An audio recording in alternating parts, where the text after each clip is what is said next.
Ron Paul and the Great Progressive Myth.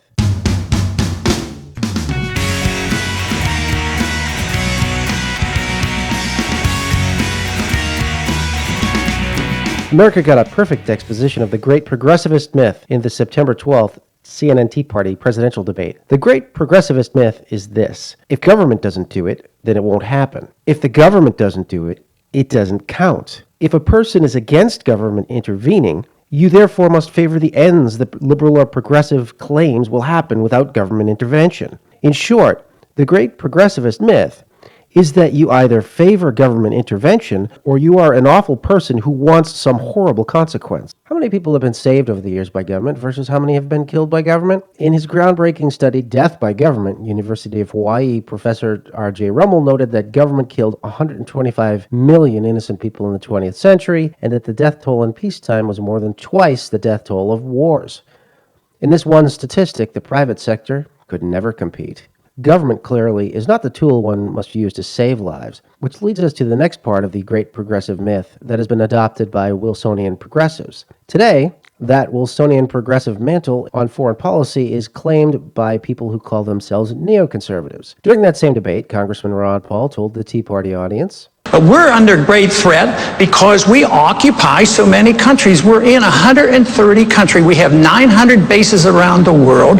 We're going broke. The purpose of Al-Qaeda was to attack us, invite us over there where they can target us. And they have been doing it. They have more attacks against us and the American interest per month than occurred in all the years before 9/11. But we're there, occupying their land. And if we think that we can do that and not have retaliation, we're kidding ourselves. We have to be honest with ourselves.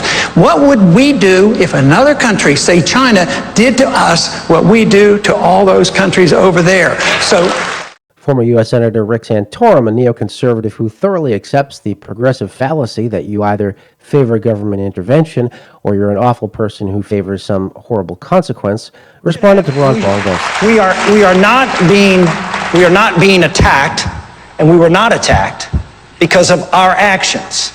We were attacked, as Newt talked about, because we have a civilization that is antithetical to the civilization of the jihadist.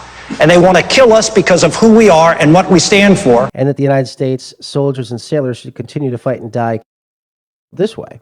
And we stand for American exceptionalism. We stand for freedom and opportunity for everybody around the world, and I am not ashamed to do that. Of course, the Congressman Ron Paul post mentioned, written by Jack Hunter, had merely quoted the CIA head of the former bin Laden unit and had not said the United States was responsible for September 11th. Former head of the CIA bin Laden unit, Michael Shearer, explains what Santorum still can't understand.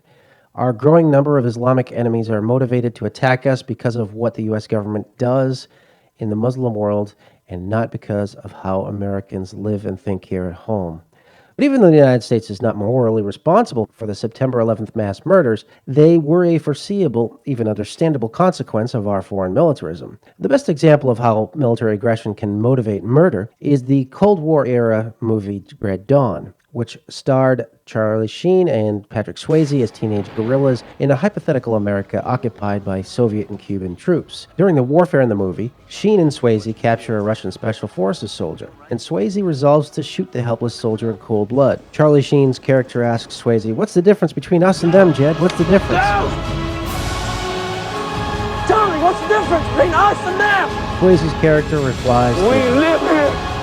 Swayze's murder is not justified, but it was understandable and even foreseeable. Indeed, Ron Paul foresaw the attack on the U.S. homeland in several speeches before the September 11th attacks, citing our bombings of Iraq. Our foolish policy in Iraq invites terrorist attacks against U.S. territory and incites the Islamic fundamentalists against us. Ron Paul responded to Santorum's opinion. as long as this country follows that idea, we're going to be under a lot of danger.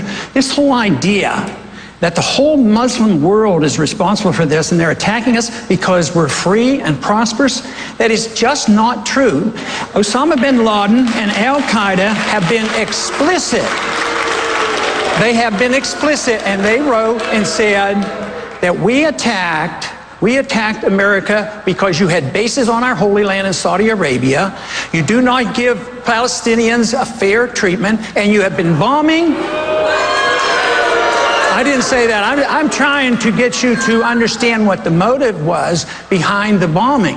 At the same time, we had been bombing and killing hundreds of thousands of Iraqis for 10 years. Would you be annoyed? If you're not annoyed, then there's some problem. The problem is the same progressivist fallacy. Santorum assumes that if we don't go around the world seeking monsters to destroy, that we necessarily support, or at least would do nothing to stop, terrible dictators or evil terrorists. But it was the Wilsonian progressive intervention in World War I that spawned the twin evils of communism and Nazism. Just as there are plenty of tools to combat poor health other than the federal government, there are plenty of tools to oppose murder by governments abroad other than preemptive war by the federal government. When we're actually attacked, we should respond with military force, of course. But preemptive war is clearly against long-standing Christian just war principles and a motivator for terrorists. Ron Paul knew this. Rick Santorum did not. On foreign policy, the United States has many other, more effective tools for combating terrorism and dictatorship. We have, or would have, our good example, international trade, and the charitable nature of the American people. Whether it be health care or terrorism prevention, the federal government is not the solution. It is the problem.